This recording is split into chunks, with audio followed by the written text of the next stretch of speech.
शिव चर्चा में कौन गीत गवाला? जे बैठे लोग जागा जागा माँ नहीं गवाला। पहले में जगावे लूजा तो शंकर जी जी जगावेला जिये लगे मरेला। कथा में सुनो ध्यान से। पार्वती के जन्म भइल त नारद जी पहुंचल बड़े हाथ के रेखा उखा देख के माता मैना के सारा विस्तार बतौले। बड़ा भाव से कथा को सुनिएगा। लेकिन प्रवचन तो अब आइल बा। जब शंकर जी समाधि में आईली तब तारका नाम के राक्षस तैयार हो गए पृथ्वी पर। सारा देवता लोग के भुजे तरपावे लागल। सारा देवता लोग त्राहिमाम त्राहिमाम त्राहिमाम कह के ब्रह्मा जी के दरबार में गए लोग। ब्रह्मा जी पूछली का भई? तो देवता लोग कहले सरकार सती जाके नैहर में मर गई, अब बौरहू समाधि में बाड़े।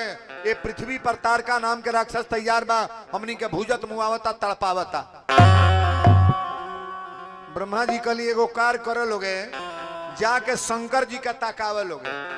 शंकर जी जब ताके तब शंकर जी ताके तब पार्वती से शादी हुई। अब पार्वती से शादी हुई तब कार्तिकेय के जन्म हुई। अब कार्तिकेय के हाथ से तारका के बध लिखल बा। लोग कहले दादा पहले बौरहू के तकाई के शंकर जी के जे तकावेला जिये लगी मरेला।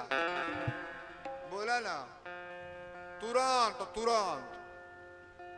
शिव चर्चा में तो हम लोग का करेलू? शंकर जी के जे जगौले बाऊ जियल बागी मरल बा, तुरंत मर गए हैं महाराज। भोलेनाथ का त्रिनेत्र है। गौर से सुनो। सगरी देवता लोग गईले कामदेव के लोग। आ कामदेव से कहल लोग कामदेव चल के बौरहू के तका न दो। कामदेव कहले हम ना जाए तकौले के पहले हम ही ताक दे। देवता लोग कहले ना चलबा तो मुक्का मुक्का मार के मुआ देव जाइयो। चलबा कि ना? कामदेव कहले तू लोग हाथ से नहीं मरब, चल चल तानी। कामदेव गईले आमे के पेड़ पर चढ़ के आई है काम के बाण तल्ले। काम के बाण तान के शंकर जी के छाती पर मरते तबार। लेकिन तुलसी बाबा लिखल है जब शिवती शरणैन उघारा। जब शिवती शरणैन उघारा। जब शिवती शरणैन उघारा। चितवत काम जरत जय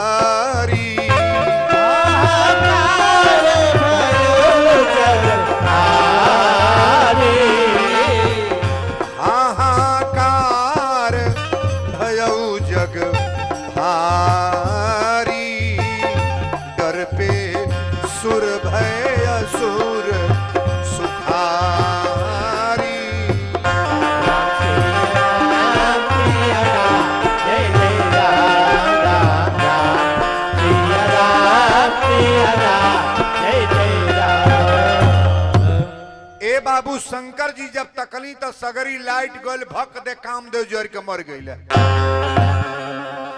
कामदेव मर गईले। कामदेव के मुहला के बाद इनकी औरत का नाम है रति। रामायण पढ़िएगा, हम सीरियल रामायण को बोल रहे हैं। कामदेव के मेहरारू के नाम रति। रति गली कली हे भोलेनाथ सबके मांगी में सेनुर भरी ले, हमके विधवा बना देली। शंकर जी कहले मरली नहीं है, देख तोर पति मरले बा, बाण हमके छाती पर लागल बा। भगवान को मारनहार कहा गया है कि तारनहार। परमात्मा तारते मारते नहीं है, नारायण कत्ते मारते नहीं है। गौर से सुनो, रति कली हमें ही तरह रह। शंकर जी कहले तोरा पति के जिंदा कदी कली की ना, कहले कोनो वरदान मांग ले। रति कली रे वरदान अपना इच्छा से दे दी। भगवान शंकर जी तुरंत रति से कहले, अरे जब जदुवंश कृष्ण अवतारा, जदुवंश कृष्ण अवतारा, जब जदुवंश कृष्ण अवतारा, जब जदुवंश कृष्ण अवतारा, जब जदुवंश कृष्ण अवतारा, होई हरण महाबली भारा, होई हरणी महाबली भारा, होई हरणी महाबली भारा, होई हरणी। शंकर भगवान कह रहे हैं रति गौर से सुनो, जेकर जेकर जन्म खराब होता ना, अगला जन्म का वरदान यही है। भगवान शिव ने कहा कि रति ध्यान से सुनो, जब जदुवंश लीन अवतारा, जब जदुवंश कृष्ण अवतारा, अहो यही हरण महामही भारा। भगवान कृष्ण का अवतार होगा कब? द्वापर में। आई कथा कब की है? ये त्रेता की कथा है। द्वापर में अवतार होगा, कृष्ण तनय होई हन पति तोरा, अब बचन न होई अन्यथा मोरा।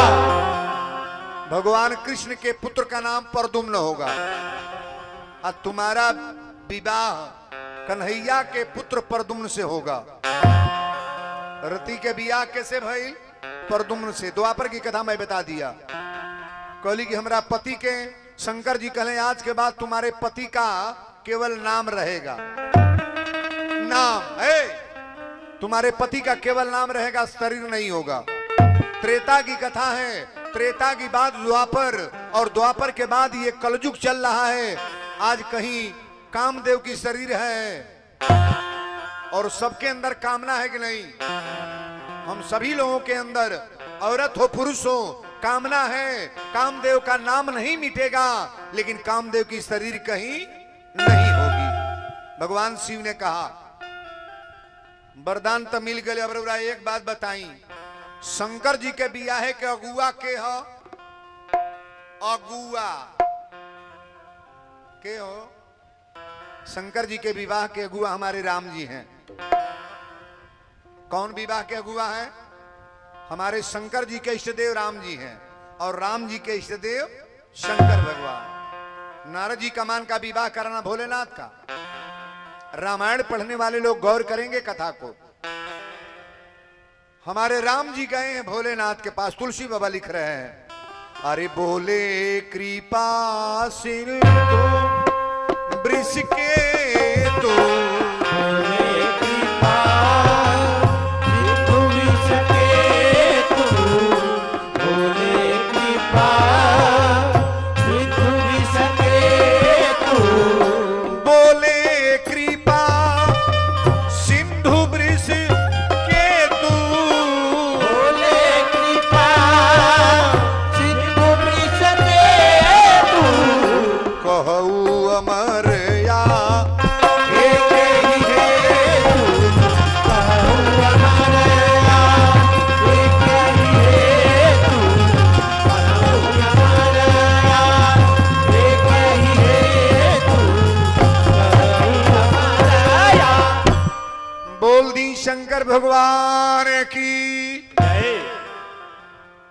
शंकर भगवान पूछनी की महाराज आपके आने का कारण? राम जी कहले कि सरकार आज रउरा से हमारे को निवेदन बा। भोलेनाथ कहली कौन निवेदन बा? तो कहले निवेदन आज ही है बा, हमार बात पहले रउरा मानव की ना। अच्छा एक बात बताई, बढ़िया बात केहू कहे तो के माने के चाही कि ना? नहीं माने के चाही। अब बढ़िका केहू नहीं मानता, बौरुका मानता। कोनो साधु का गवाही दे बत के गवाही दे गांव के हो, अब पियकड़े के गवाही दे बत तो बोला मिली। नहरिया पर से फोन कर दिया 20 बोतल धैले बानी 12 बजे राती के गवाह जुटा दी कौन नंगटीन मेहरारू झगड़ रही बा न ओकर 20 गो सपोर्टर बाड़ी सो जोन बेग टांग के घूमत चल जाती है चौराहा पर ओके 20 गो मिल जाई है आ जौन भक्तिन बा सधुनी बा घर में पटाइल बा अपना मर्दे से मतलब बा खैले से मतलब ओकर के गवाही देवेला बा इतना बुराई ओकर होई। लेकिन एक बात सुन लो, जिनका बुरे लोग गवाही देते हैं बुरे आदमी का, ये आपकी बुराई यहां भी मिट जाएगी वहां भी मिट जाएगी, और संत का साथ पकड़ने में आपका यहां भी बन जाएगा वहां भी। कभी भी साधु का साथ पकड़ो। राम जी बियाह के कहले कि रउरा बियाह करी, शंकर जी कहली कैसे बियाह होई, अतः माता पार्वती जंगल में तपस्या कर तड़ी, कुछ दिन फूल फल मूल खैली है, कुछ दिन पत्ता चबैली है, अब हवा पी के जिया तड़ी, 3 गो पतई जौने बेले में होला उहे पत्ता चबा तड़ी। शंकर जी के कौन पत्ता चढ़ेला? एक बात सुन लो, बेले के पतई 5 गो ले लो और राम राम लिख करके और शिवलिंग पर परमानेंट चढ़ाना शुरू करो। 6 महीने के बाद तुम्हारा तकदीर बदल न जाए तो कहना वीरेंद्र बाबा फराटे बोल गए हो। बेल के पत्ता में इतना दम है महाराज। बेल का पत्ता ही 5 गो ले लो और चंदन होता है पीला वाला जो हम लगाए हैं ना, उससे राम राम लिखो और ला करके भगवान भोलेनाथ को चढ़ा करके और जल दे करके निवेदन करो कि भोलेनाथ मेरा परिवार में जितना कष्ट है दूर हो जाए। ये मैं गारंटी ले रहा हूं कि तुम्हारे घर का कष्ट दूर हो जाएगा, यही बात है। बोलो शंकर भगवान की जय। कथा तो अब आयल बा। शंकर जी कहले बियाह कैसे करे बा? कहले जंगल में तपस्या कर तड़ी, मैना के बेटी है, लड़की के नाम है पार्वती। शंकर जी कहले फिर उन्हीं से बियाह हुई। अच्छा, शंकर जी के बियाह एक लड़की से भलवा की बार बार कोई लड़की से? एक लड़की से। पहला जन्म में सती है और दूसरा जन्म में पार्वती। शंकर जी की औरत का नाम सती, पार्वती, गौरी, अंबिका, अताकब। शंकर जी की मेहरारू का नाम दुर्गा। ये जितना माई का नाम बा ये हमारे भोलेनाथ की अर्धांगिनी है महाराज। कथा तो अब आयल बा, गौर से सुनो। राम जी कहले रउरा बियाह करी, शंकर जी कहली बियाह अब वो लड़की से जे रउरा पर सुबह कईल। शंकर जी से सती से छूटा छूटी केकरे चलते भइल? राम जी के। केकर कथा सुनावे ले गए? राम जी की कथा। केकर परीक्षा लेवे गईली? राम जी के। झूठ काहे बोली? तो राम जी के लिए हमारे रामे जी गुआ है महाराज। भला किसी का कर न सको तो बुरा किसी का मत करना, पुष्प नहीं बन सकते हो तो कांटे बनकर मत रहना। अगर किसी की बड़ाई करना पार न लगे तो किसी की बुराई भी करने का प्रयास न करो। अगर किसी को देना पार न लगे तो उसको भिखमंगा न कहो। सरकार, दुनिया की बड़ी बुरी आदत है ना। शंकर जी से राम जी कहले कि सब लोग बनी है बाराती, अरे रौरा दुल्हा बनी। सब लोग बनी है बाराती, रउआ दुल्हा बनी। सब लोग बनी है बाराती, रउआ दुल्हा बनी। अरे बाबा दुल्हा बनी, हे शिव जी दुल्हा बनी। अरे बाबा दुल्हा बनी, हे शिव जी दुल्हा बनी। बोलो शंकर भगवान।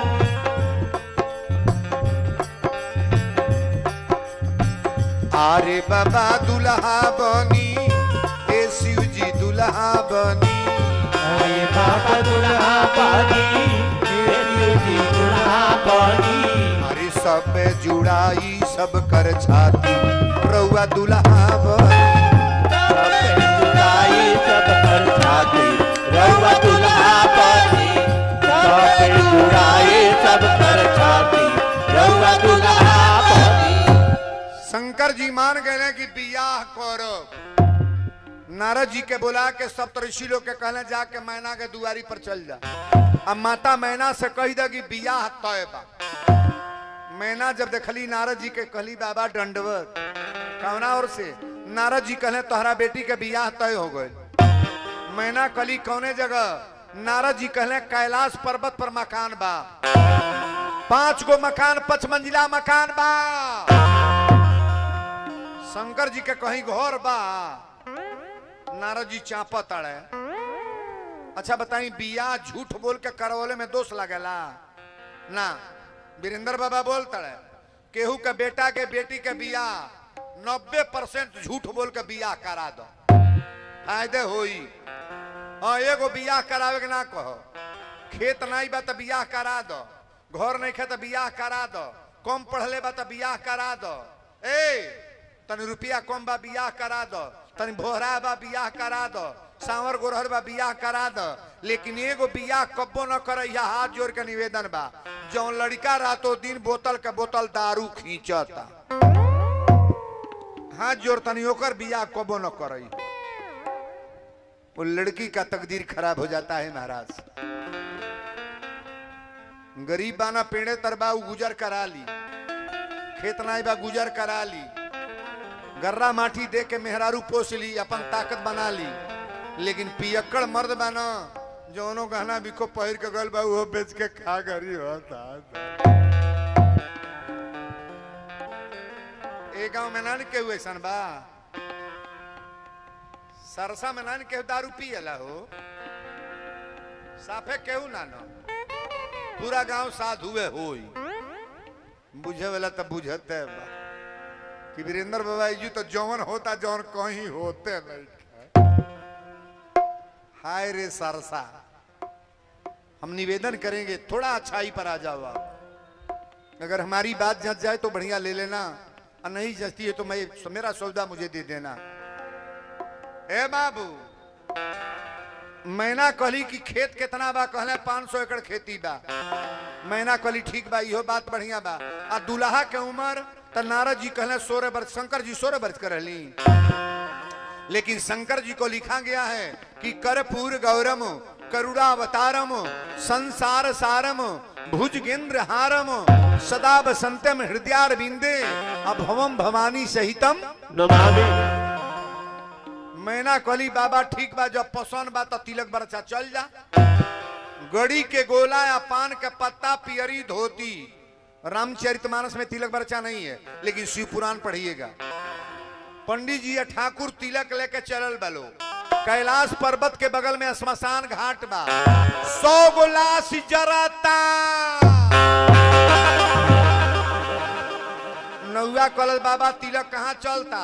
पंडित जी कहले देखू है मरकरी जरता, जो लसिया फूकाइल बा। नौआ कहल से बाबा हमहू के फूके ले चलता का? गड़ी के गोला पान के पत्ता लेके गई लो, आ 100 गो लाश जरता। शंकर जी श्मशान घाट पर बैठल बड़े। नौआ कहल से बाबा तिलक कहाँ चलता? पंडित जी कहले देखू है मरकरी जरता।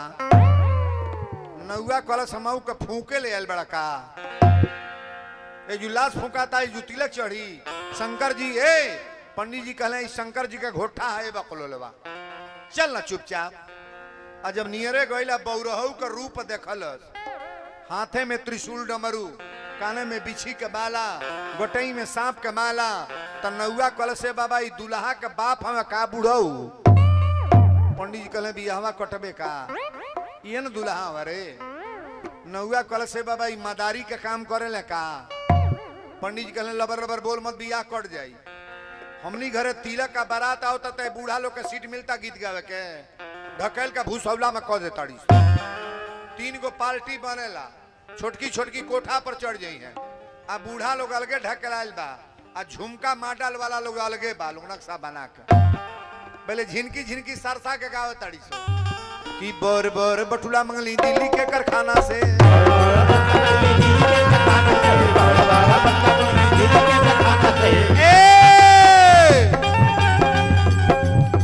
बर बर बटुला मंगली दिल्ली के कारखाना से।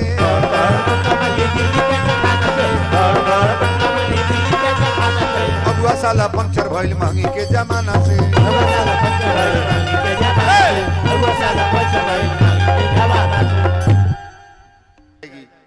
बर बर बटुला मंगली दिल्ली के कारखाना से।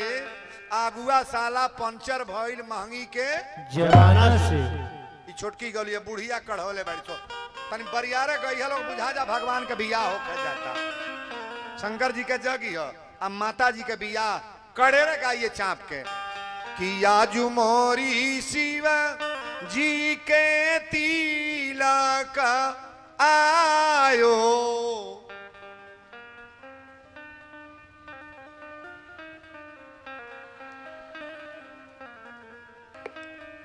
जितना पर गावा तड़ लोग ना इतना पर हमारे उत्तर प्रदेश में संझा पराती गावाला सगुनिया जब उड़ जाला ना तो 4 गो बूढ़ियो सरवा में बैठी हैं सो आ शुरू कर दिया कुल आहो आहो संझा गो साईत केही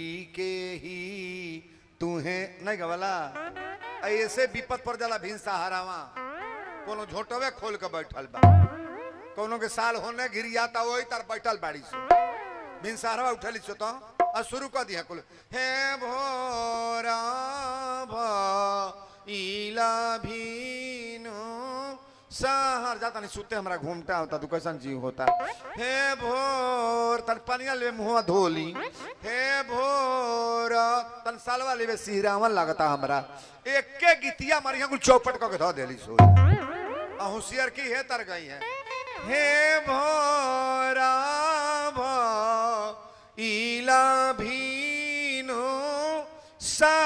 सहाराची इरैया एका बोले ले हे जा ई जा गई हा देविया माइया शुभ घरे मंगल हे जाई जा गई हा बारम बाबा शुभ घरे ओही में एकला नौरी गाल सो हे बाढ़े को अवानी दे के नई हारा को अवानी दे के सासू नहीं गवाला हो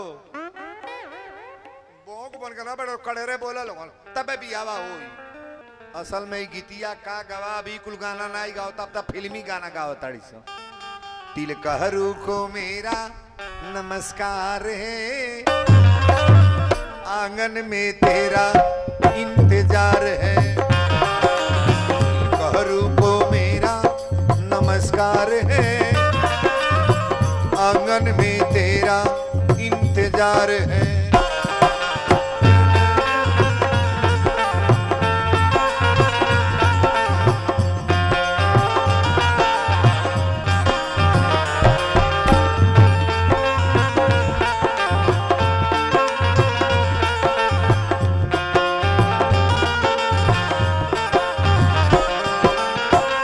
आंगन में कब तक वो आएंगे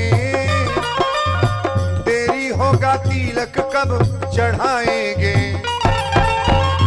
आंगन में कब तक वो आएंगे देरी होगा तिलक कब चढ़ाएंगे